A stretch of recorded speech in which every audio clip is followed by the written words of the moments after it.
hope I learned something. I hope I learned something. I hope I learned something from the stormy seas, from the brightest days, from the darkest nights, from the sunny days.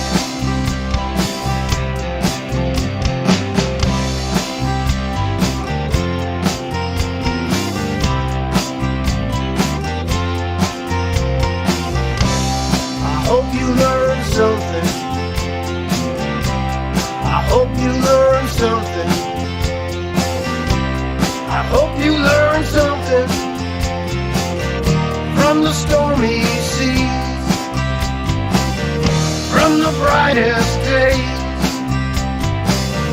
from the darkest nights, from the sunny days.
Hello, everyone.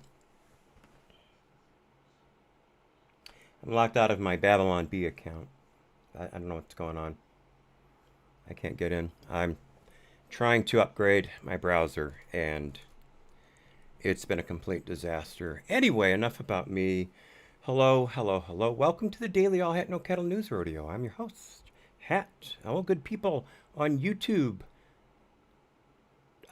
Twitch, Trovo, and DLive, not necessarily in that order, of course. And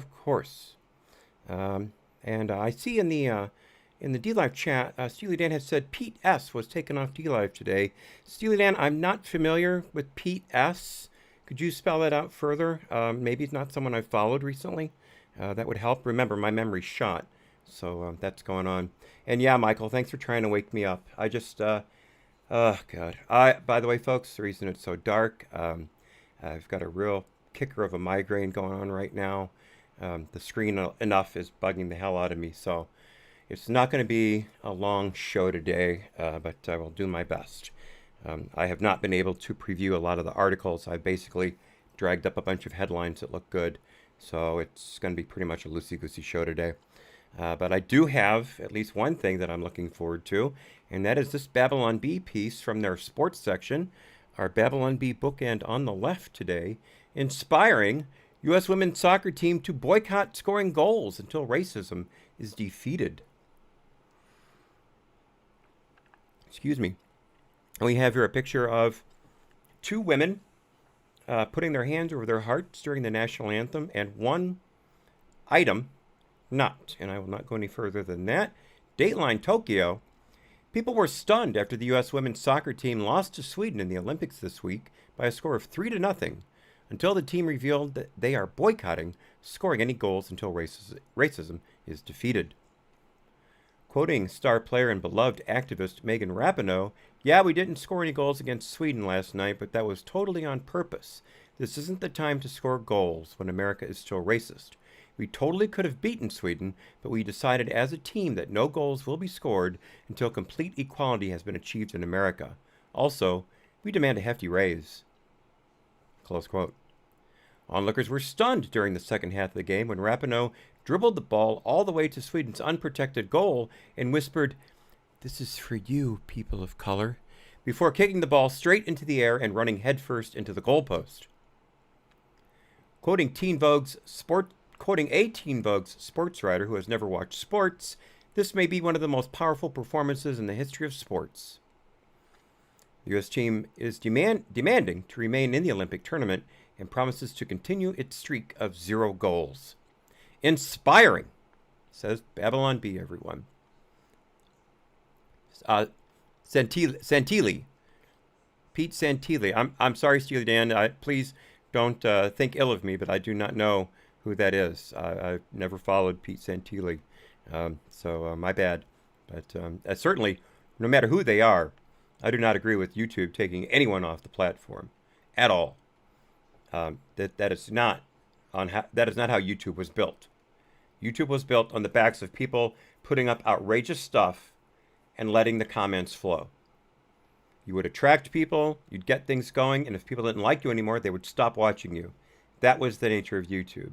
Unfortunately, I got there after YouTube became corporatized and went completely downhill. First it was Alex Jones, then it was Flat Earth, and little by little they nibbled at the biscuit, until now the only people being monetized are basically straight line, no controversy news reporters or premium content like CNN, Fox, and the rest of that ilk. And yes, I cover Fox in that because no matter what you think, Fox is still corporate media. And they have their foibles just like everyone else. I will watch them hands and fist over any of the others. But still, they do have certain boxes they must check as part of their corporate fiat. So that is a thing. All right. But thank you for letting me know. And again, I do not agree with any type of censorship. Moving right along. So the market is trying to claw its way back after Monday's complete disaster. And it ain't there yet, but it's close. Right now, the Dow closed up just over 0.8% today. Same for the S&P 500. The NASDAQ closed just over 0.9%. So for some pretty solid gains today, but they are still nicely below their records of just a short week ago. So the market has a way to go. It saw an initial climb this morning, the Dow specifically, and then ups and downs for the rest of the day before leveling off at the end of trading. Gold has slid yet again. It is barely over $1,800 an ounce right now. Crude oil had a massive comeback, up over 4.5% since the last mark. Currently trading at $70.23 per barrel of West Texas Intermediate Sweet Crude, and Bitcoin is trying to stage a rally. It has been hovering around the 32,000 mark off and on today, Currently, it is at 31,693 and change per coin, up just over 6.25% from the previous mark. So that's all going on. Quick hit here. I just noticed this story. Let's do this. This just came out. Johnson & Johnson drug distributors enter $26 billion opioid settlement. Let's see what we have here. Johnson & Johnson, along with 3 major U.S. drug distributors, have reached a $26 billion settlement with a group of states' attorneys general over claims that they help fuel the nation's opioid crisis. Under the proposed deal, J&J is expected to pay $5 billion over 9 years, including up to $3.7 billion in payment during the first 3 years. Over 18 years, the drug distributors Cardinal Health and AmerisourceBergen have each agreed to pay $6.4 billion, while McKesson would pay $7.9 billion. However, the final payout depends on the extent to which the states sign up for the settlement, per the terms of the deal jointly announced by, jointly announced by the attorneys general from Tennessee, North Carolina, Pennsylvania, New York, Louisiana, Delaware, and Connecticut. Previously, the drug distributors agreed to pay up to $1.2 billion to resolve claims linked to the opioid epidemic in New York. All right, the fallout from that is still coming, folks. It ain't over yet. There are a lot of states still interested, if not actively suing these people at this moment in time. And go for it, I say. So this came up very, very recently, and I pasted a link in the chat as I was putting the show together, and I titled it, "Look at what 46 Asterisk has in common with HRC." And I linked to this story from justthenews.com by their own John Solomon and Natalia Mittelstadt, and it's pretty simple. Turns out Joe Biden had a Gmail address while he was vice president, and was using it to communicate with government officials and Hunter. We know this because there are copies of the emails on the laptop from hell. I read the article. I'll summarize it for you.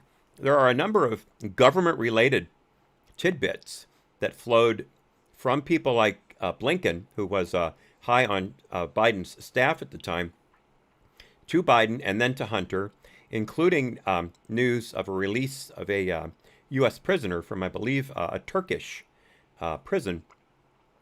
Hunter was one of the first people outside of the vice president and the State Department to know that. The article also describes some business discussions and personal favors that Hunter was relaying back and forth with Dad. The article also does say that some of the notes were quite personal and touching. We have heard that Joe is the family man. He certainly loves getting his family money by whatever means necessary, but I guess he can also be tender in an emotional sense. God bless him. But he didn't let anyone know that he had this Gmail address. It was secret from the government archives. And as you may know, after following the Hillary Clinton email scandal, all emails from government employees, private or not, are to be archived so the National Archives can collate them and curate them accordingly. All email accounts. And Joe, it was an open secret among people in the administration that Joe had the Gmail account, but he didn't tell anybody else, and that's a direct violation of federal law. Now, obviously, Hillary Clinton got in no trouble whatsoever. I mean, we all remember the famous July 5th press conference where then director of the FBI, tall man, what's his name again? Shoot, I can't remember his name, nor do I care. Anyway, he stood up there and listed in great detail all of the laws Hillary had broken through her private email system, and then said, but she didn't mean to do it. So I'm not going to recommend she be prosecuted. Entering two things into jurisprudence that had never been there before. One, not meaning to break a law suddenly is a defense against breaking that law. And two, the FBI director, James Comey, suddenly determines that he is the one who determines whether or not people are prosecuted instead of just investigating the crimes and then turning that investigation over to the DOJ. Funny how that happened. And it seemed that Trump could get no traction in the DOJ to bring her to court while he was in office. And now that Joe Biden has completely politicized the Department of Justice, I certainly see no way that he is going to get in any trouble. But, this could be considered an impeachable offense. And if we take control of the House and Senate come January 2023, when everyone is sworn in, that could be an interesting event. That could be a very interesting event. We already have coercion and bribery of a government official for his Burisma prosecutor event. So I don't know. Well, it depends on if Republicans have long memories or not. We'll have to see. We will have to see. This story I would normally have on the Law and Order block because it involves a crime, a heinous crime. We have an event in Brazil where two girls, 18-year-old twins, who seemed to have had a great deal of knowledge about a local drug gang. It seemed that the drug gang decided that they were too much of a liability, and they kidnapped them, took them out into a remote area, and shot both of them in the head, execution style. A complete tragedy. It turns out that at least one of the gunmen is a 17-year-old Brazilian. And how do we know this? Because they live streamed the entire event on Instagram. So my whole point on this, again, aside from the severe tragedy, and I pray for the girls' souls and the souls of the family and their hearts. I hope they are mended somehow. But this was live streamed on Instagram. Parler got yanked out of the universe for supposedly having messages promoting the January 6th event, even though it was found out that Parler was actually actively alerting the FBI as to some of these posts, and that none of them were on the service that had anything to do with the January 6th event.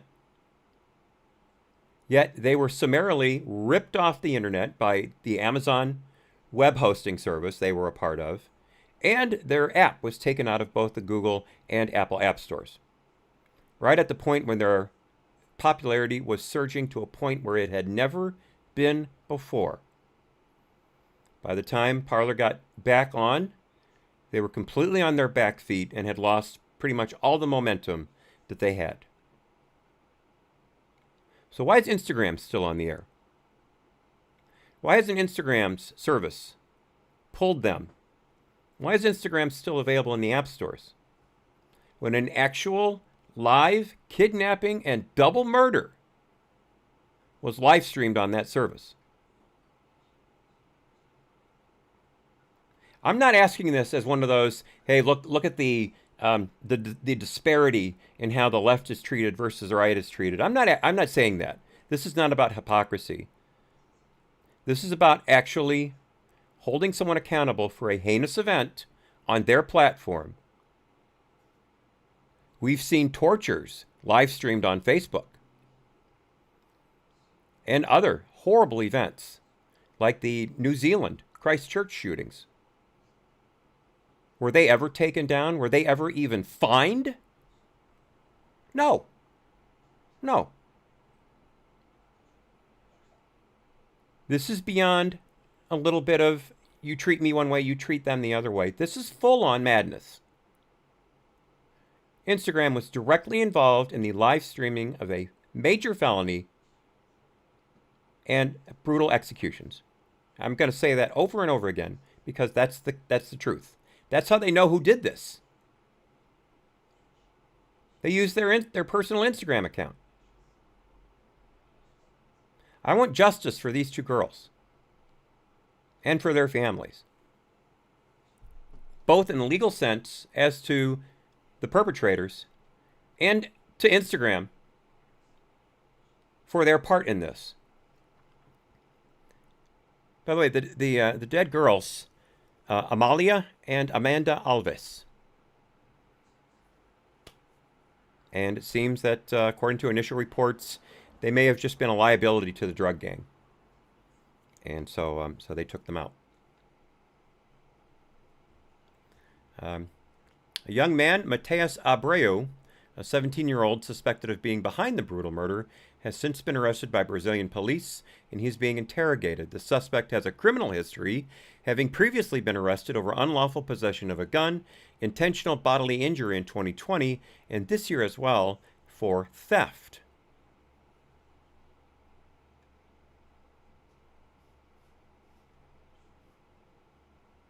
I don't have an Instagram account, and I'm proud of that, actually. But those of you who do have Instagram accounts, get these girls' names up there. And if you want to start a hashtag on Twitter that says, say their names, Amalia and Amanda Alves, please do. Please do. They deserve to be heard, and Instagram needs to be held accountable for this. I'm sorry. I'm very, very upset by this. Very upset by this for both reasons. All right. Interesting enough, Steely Dan put in the D-Live chat just a few minutes ago that racism is a lot worse in many countries that he's been in, especially Far East countries.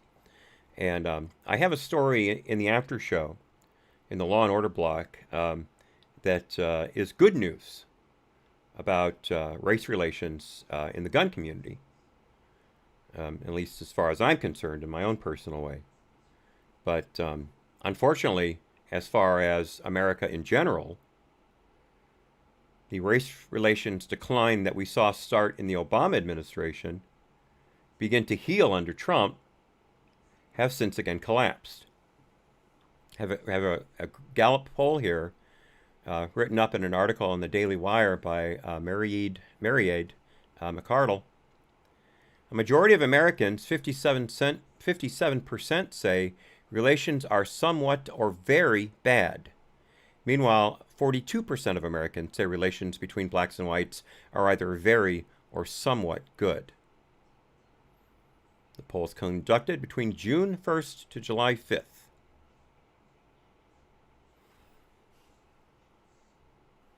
That's when, during that time period, Chauvin was sentenced in the George Floyd death. Before 2016, majorities of both racial groups rated relations between the two groups positively. Over the last 2 decades, whites have been more likely to rate race relations positively, but the difference in the two groups' views is particularly stark this year. Only 33% of black Americans view relations with whites positively, while 43% of white Americans view relations positively. However, the gap is still smaller than in 2018, which saw a 14-point gap between the groups.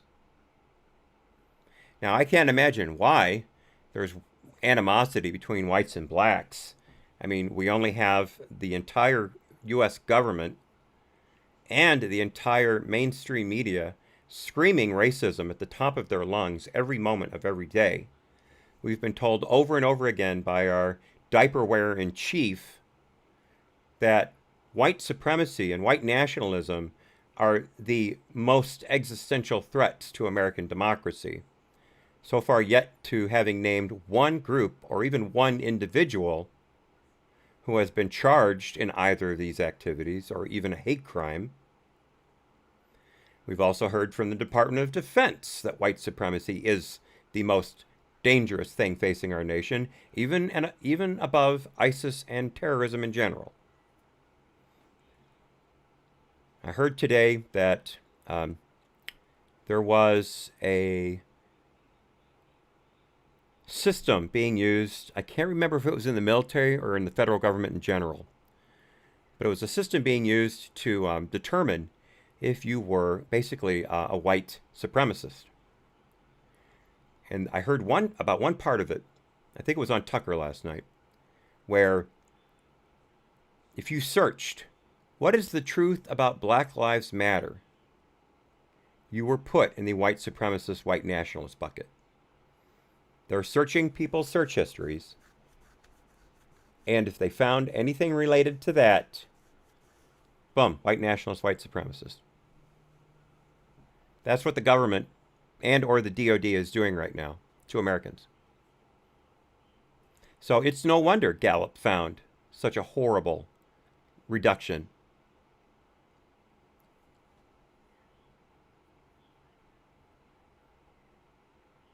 I don't know what to say. I really don't know what to say. By the way, though, I do want to promote again Blaze TV, their newest show, Fearless, with hang. I'm just gonna pull it up. Hang on just a second. I'm gonna pull it up. Michael Wilbon. That's it. Yeah, Michael Wilbon. Fearless. It's an incredible show. He is brilliant. He is absolutely brilliant. You got to watch it. I think it's the best show on Blaze TV at the moment. It goes into a lot of depth, and never seen this before in history. The beginning of his last Wednesday's podcast, he had in two pastors, and they opened the show with a prayer.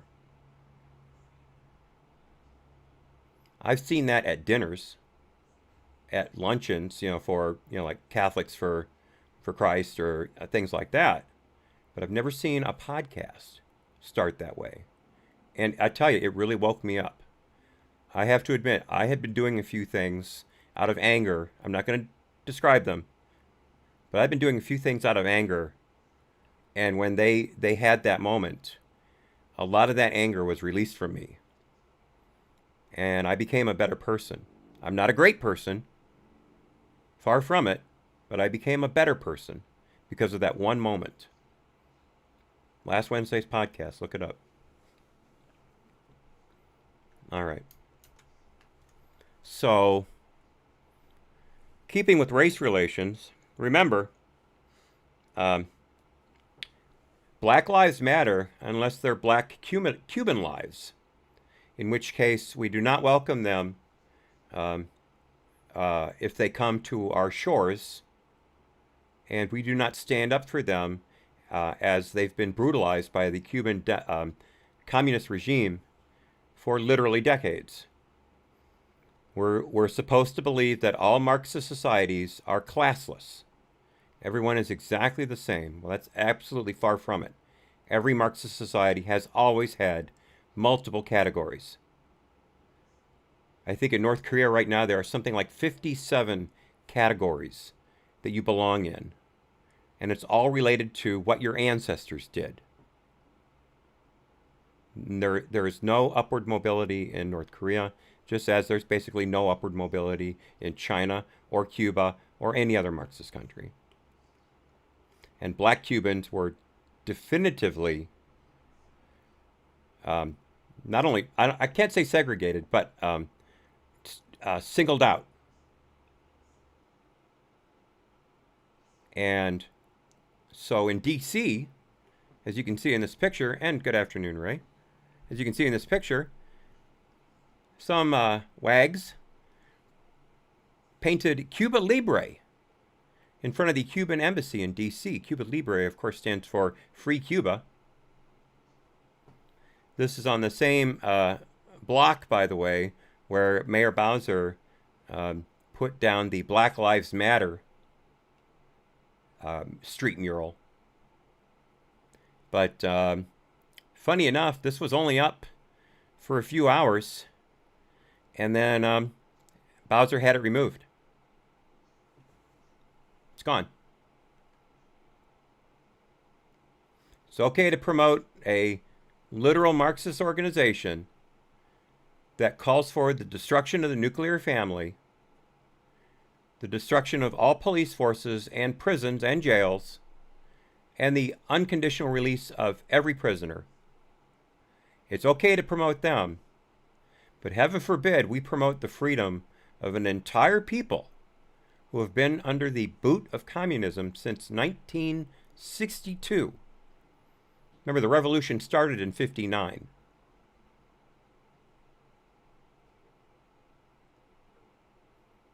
And last I heard, Mayor Bowser is black, and the majority of D.C. is black. But we can't have this kind of thing. No.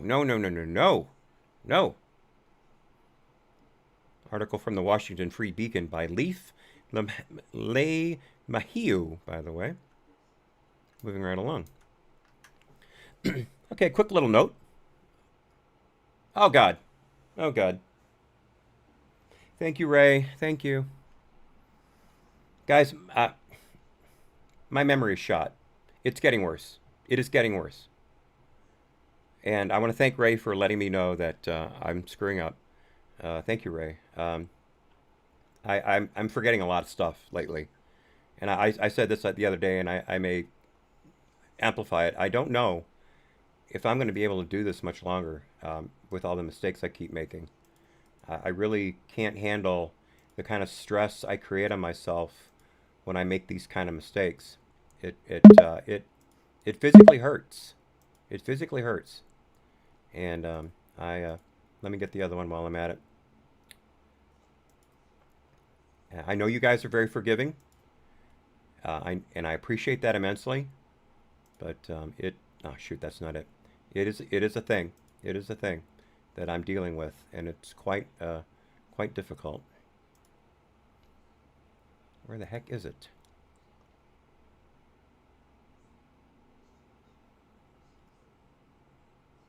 I can't find the second half of the show. I'll get to it. All right, let's do this. And thanks again, Ray. Thanks again. All right, so some good news. If you vote Republican, I am not a Republican technically, but that's the only party I feel comfortable voting for, holding my nose most of the time. But even a bad Republican is better than any type of Democrat as of late. I mean, remember all the moderate Democrats who ran on, education and healthcare and safety back in 2018, pushed out a bunch of Republican House members, took over the House, and then proceeded to vote lockstep with Nancy Pelosi for 2 impeachments, 2 illegal, unconstitutional impeachments. And a lot of them got voted out back in 2020. And it looks like even more are on the block come 2022. The one thing you need, though, to run a successful campaign, beyond a good idea, beyond name recognition, is money. You need money. We talked about the democracy vouchers in Seattle yesterday. I'll think about that, Ray. Ray suggests maybe playing a game only every other day. I'll think about that. That's an interesting suggestion. Here's the thing with that. Let me interrupt myself. Here's the thing with that, Ray. I'm going to play anyway, and I'd like to share it. And I'm meeting a lot of great people during the streams. There was a person in the D-Live stream earlier today. Her name is Elaine Mervine, and she was an incredible help, an absolutely incredible help, and great company too. I really enjoyed sharing the day with her, and to be honest, I need that kind of interaction. And I think that may outweigh my deficiencies switching between scenes. That is something I did not consider just a moment ago, that the personal contact is very important to me. And I don't know how well I would do without it if I only did it every other day. But that is an excellent suggestion. I will keep it in mind. So anyway, again, money makes the world go round. Money gets you elected, unless of course you're Michael Bloomberg, in which case it doesn't matter how many billions you spend, you ain't getting anywhere except a few votes out of American Samoa and Guam. But the Republican National Committee is going gangbusters We have an article here by Paul Steinhauser from Fox Business. It seems that the RNC has set fundraising records this year. Let's give you some details. The RNC has raked in $85 million during the first half of this year, has $81.7 million on hand, and has zero debt. You remember the DNC was incredibly saddled with debt during the 2018 and 2020 election seasons. They have had a very hard time raising money. And I'm really interested to see how they're doing now, because they should be doing their FEC filings now. So it might be worth looking up if I can find them. But anyway, continuing, June's haul is an increase from the $111.1 million the RNC raised in May, because June we raised $16.3 million in June. I left that out. And the April to June second quarter saw a $40.5 million increase in funding for the RNC. The second quarter totals slightly behind the $44.4 million the committee brought in during the January-March first quarter of fundraising. Oh, here we go. Here's the DNC numbers. Again, I didn't get a chance to read all these articles, so I'm doing this on the fly. According to this article, the DNC announced Tuesday hauling in $14.4 million last month. That is of course $2 million less than the RNC, and they reported bringing in $90.9 million so far this year, with $67.6 million in their coffers at the end of June. So the Republicans basically have $14 million more on hand at the moment. Slightly over $14 million more.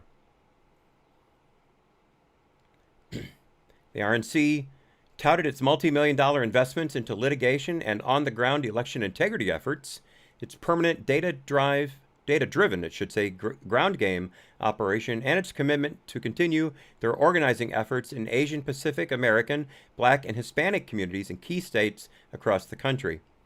The committee also noted that it spent $1 million to run an ad featuring GOP Senator Tim Scott of South Carolina, and a seven-figure ad buy to run spots earlier this month around MLB's All-Star Game. Republicans repeatedly blasted the MLB for moving the All-Star Game from Georgia to protest the state's controversial new election law. Folks, this is the key right here. This is the key. Organizing efforts in my... Darn it, excuse me. Oh. Let's turn... Larry, no, I did not call on you. Organizing its efforts in minority communities, Asian Pacific, Black, and Hispanic communities. This is the future of the Republican Party, the minority vote. We've been seeing records time over time since 2016. And it's only going to get better. Florida, South Florida specifically, is massively turning red. The Haitian and Cuban communities are absolutely livid over what this administration is doing in regards to their countries and their attitudes towards letting Haitians and Cubans come across the Florida Strait onto American soil. I covered it just the other day.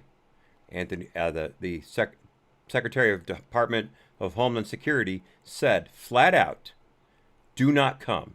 You will not get in. If you're from Haiti, if you're from Cuba, do not come to America. You will not get in. Meanwhile, I showed you just yesterday, about 400 people, including single adults, basically waltzed into America yesterday. There was a little pushing and shoving, but ultimately they pretty much all let in, including a bunch of Haitians. By the way, basically none of them have been vaccinated. And I saw a piece earlier today. I do not have it pulled up, I don't believe. But I think COVID infection rates on the southern border amongst the illegal groups is up 900% so far in the last few weeks. 900%. And those are just the ones we're testing. Remember, very few of them are actually being tested actively.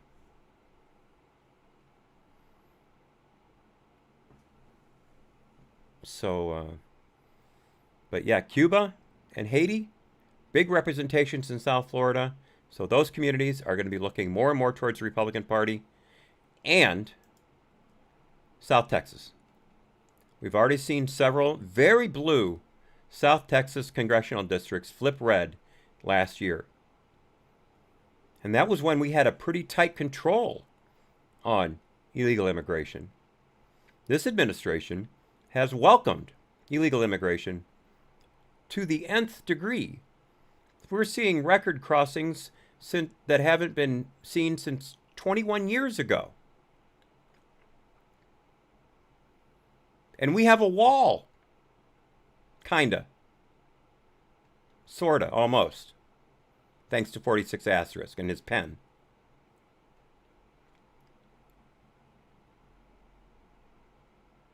And there's rumors that they're going to take off the Title 42 COVID restriction for illegal crossers. I did read today that they're extending the border closing until mid-August now. They've extended it a month. But that doesn't mean anything in regards to illegals, quote-unquote, requesting amnesty.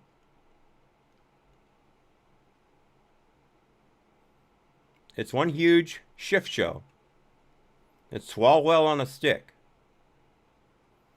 And a lot of blue Texas border communities and other Texas communities are going to see where their fortunes lie. And I'm betting it isn't with the Democrat Party anymore. We'll have to see. I'm out of the prediction business, but I can hope. So, talking about Congress, you may know that there has already been a committee looking into January 6th, and it reported that it was basically a full-on communications failure, and also a failure of House and Senate leadership to adequately prepare for what was going to be a massive event with often reported messages regarding possible attacking of the Capitol. Yet the Capitol Police were basically left hung out to dry.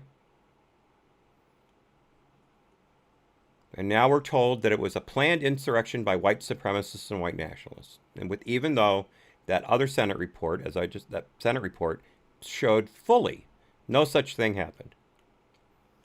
Nancy Pelosi, however, is a Democrat. And the Democrats need January 6th because it's the only thing they've got. They don't have Trump anymore. They have Trump tangentially to January 6th.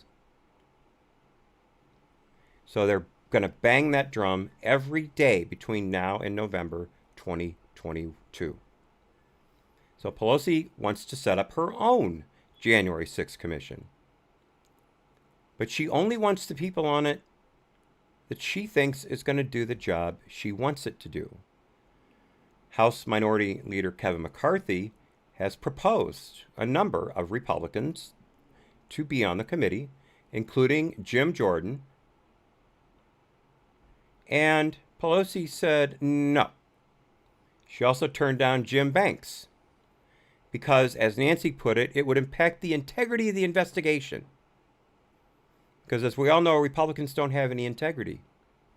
Remember, according to Nancy Pelosi, Republicans are the enemy within. Her words. So, Kevin McCarthy said, okay, then you don't get any Republicans. They're all off. If you want to do this in a purely partisan manner, then it's going to be purely partisan, and we will attack it as such.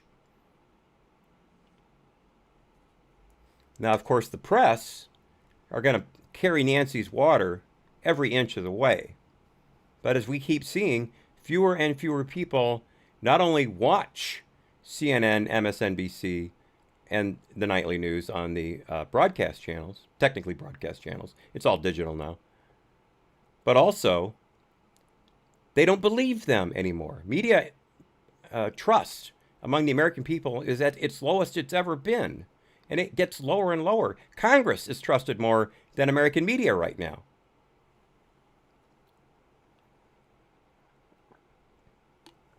So we'll have to see what happens here. But McCarthy said the following, article from the Daily Wire by Emily Zanotti, by the way, quote, unless Speaker Pelosi reverses course and seats all 5 Republican nominees, Republicans will not be party to their sham process. And that's the way it should be. I've heard a lot of talk about the Senate and the quote-unquote bipartisan effort to put together the infrastructure bill, which, of course, Biden submarined hours after his little Rose Garden announcement about the plan. People have said, rightfully so, why are Republicans giving the Democrats any even hint of a veneer of respectability over this bill when it is, in fact, a complete and utter waste of money? Folks, you may not know this, but the American infrastructure is not that bad. Some local projects could use money, but the municipalities don't often have enough equipment to do the things that need to be done at the same time. They have to parse them out.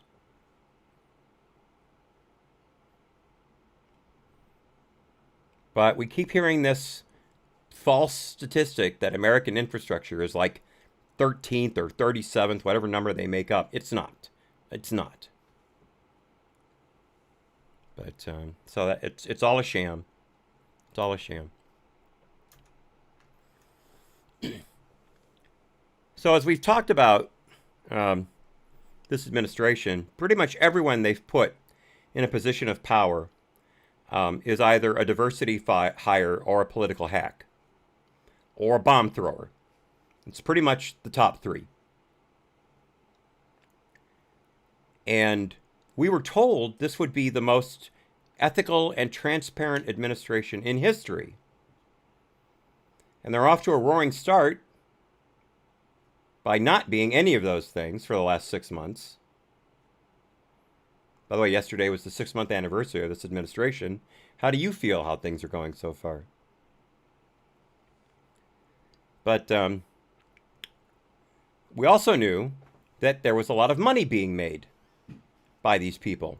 If you look at the list of family members of Biden picks who are working for the government right now, it is extensive. You've got people right out of college getting high-level federal jobs, making tons of money with nothing on their resume other than their GPA and their major. Anthony Blinken alone, I think, has 3 or 4 family members working in the federal government right now.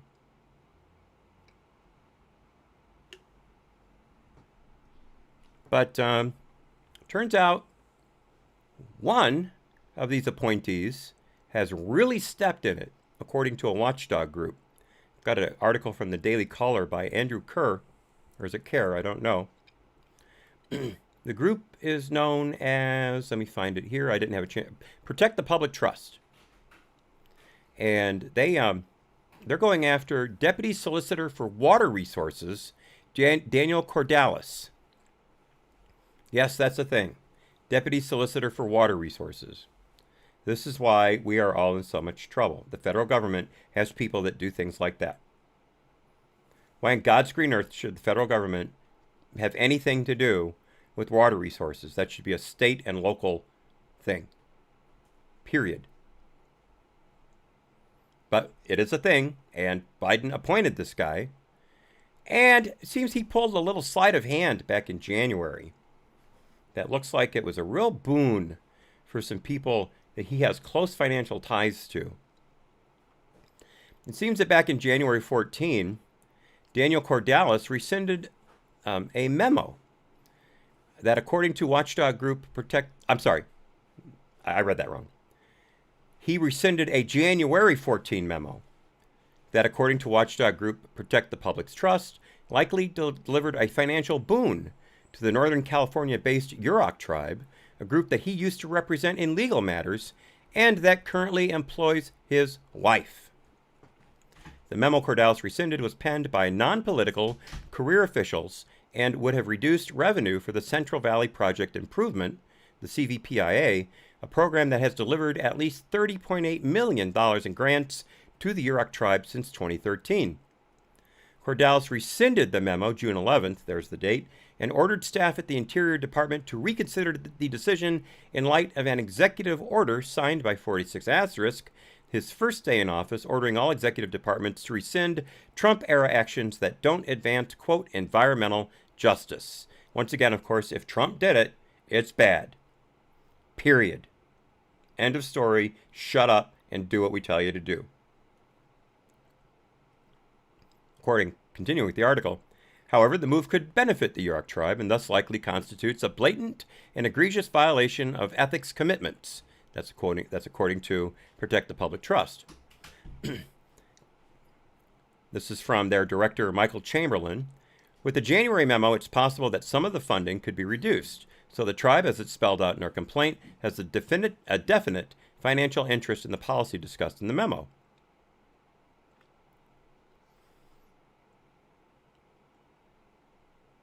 The Cordalis' move to rescind the memo and the potential financial boon it provided to the tribe also caught the attention of top Republicans on the House Natural Resources Committee. An Interior Department spokeswoman declined to comment. Gee, go figure. Most transparent and trustworthy administration in history. Speaking of spending money that ain't yours, this bothers me that there's a picture of Representative Nunes in big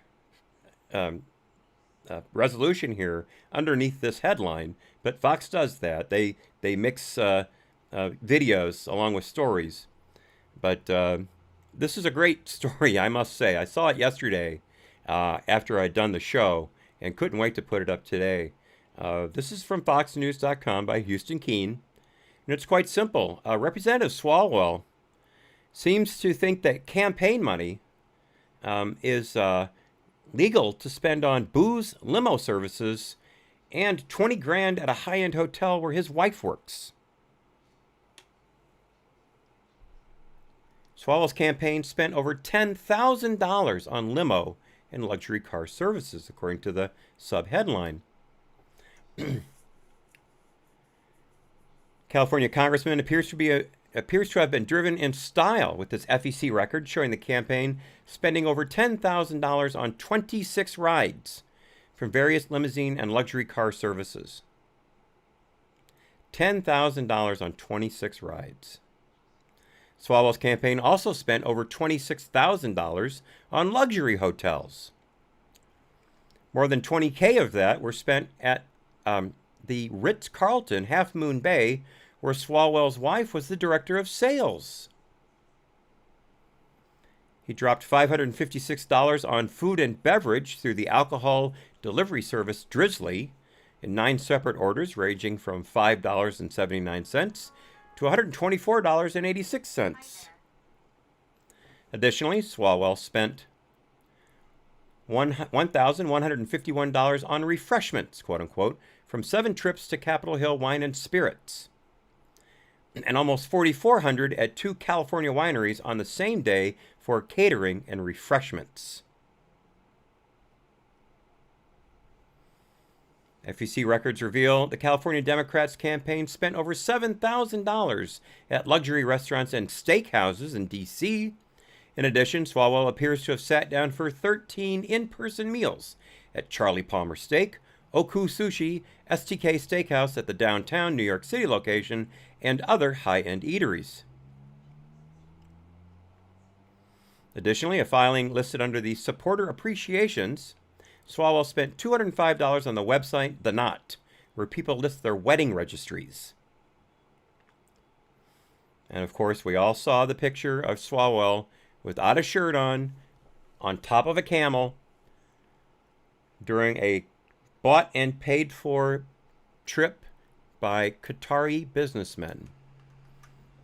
I bet he didn't bring up the slave labor building the FIFA stadiums. Bet he didn't bring that up. So in international news, Pegasus spyware scandal. You guys have heard about it on the peripheries here and there. Pegasus spyware is basically freeware now. It's everywhere. And it's being used left and right. So there's a group out of Israel called NSO Group. And they seem to have a lot of clients going after a lot of people. According to this article from Euronews.com, from their BizTech section, French President Emmanuel Macron heads a list of 14 current or former heads of state who may have been targeted for hacking by clients of the notorious Israeli spyware firm NSO Group, according to Amnesty International. Among potential targets found on a list of 50,000 phone numbers leaked to Amnesty and the Paris-based journalism nonprofit Forbidden Stories include Presidents Cyril Ramaphosa of South Africa and Bahram Salih of Iraq, King Mohammed VI of Morocco, and 3 current prime ministers, Imran Khan of Pakistan, Mustafa Madbouli of Egypt, and Saad Eddin El Othmani, Othmani, Prime Minister, of Morocco, are also on the list. The newspaper said none of the heads of state would offer their smartphones for forensic testing that might have detected whether they were infected by NSO's military-grade Pegasus spyware. The Washington Post and 16 other members of a global media consortium called Forgotten Stories were granted access to the leaked list. Another member of the group, the French daily Le Monde, determined that 15 members of the French government may have been among potential targets with Macron in 2019. And as I understand it, breaking news, a Paris prosecutor has filed a criminal warrant against NSO Group. So they had a bunch of social media sites that have been taken down over the last day and a half. They have a target on their back. This is going to be interesting. And I'll just touch on it again because it's a great feel-good story in a schadenfreude sort of way. As I opened with the Babylon Bee, the U.S. women's soccer team, along with every other Olympic soccer team, women's soccer team this week, knelt before the game. The Olympics is allowing that. So they all knelt, and then they went out and played, and Sweden broke the U.S. women's team's 44-game win streak. The last time the U.S. women's team had not won a game was in August of 2019 when they had a tie. Since then, it's been a complete romp, and Sweden blew them away.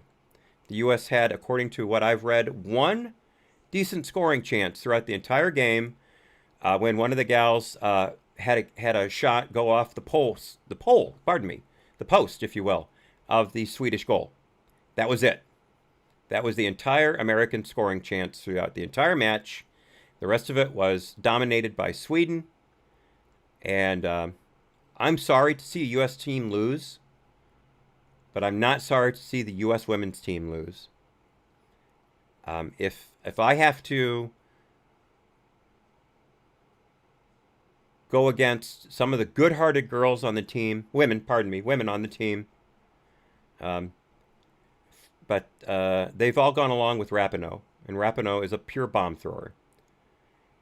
She's been demanding all kinds of things that are not reasonable and has turned the entire team anti-American. And to that I say, I hope they're out, and I hope they're out fast. I hope this entirely demoralizes the team and they walk out there like dogs with their tails slunk between their legs and they get completely blown out from here on out. That is my hope. Michael North says, in similar news, I punted a trash can out of frustration and I think I broke my toe. I'm sorry to hear that. Is it badly bruised? Because if it's badly bruised, that's usually a good sign of a broken toe. The good news is broken toes heal really quickly. It's easy. I shouldn't say easy, but it's not unlikely to break a toe with a strong kick. But normally they heal up pretty fast. But yeah, if it's very badly bruised, that's usually a good sign of a break. All right. So where is my other? Okay, here we go. Let me try to find where that is. Oh, pardon me. That's it for YouTube, y'all. Remember YouTube, you get the first hour of everyday show. The entire show is up on DLive, Trovo, and Twitch. I just started broadcasting on Twitch recently. You can find me on my two favorite platforms, DLive and Trovo, by looking at the URLs on the screen as it flashes across. Or you can go to their apps. They're available for the iPhone, for Apple products and Android products, including your iPad. And boom, you're good to go. Just look for AHNC. Currently on DLive and Trovo, it is AHNC_hat. But if you just type AHNC, you'll find me. Simple as that. Short for all hat, no cattle. Hopefully I'll be back tomorrow with less of a migraine and better technical skills. But until the meantime, YouTube, bye-bye.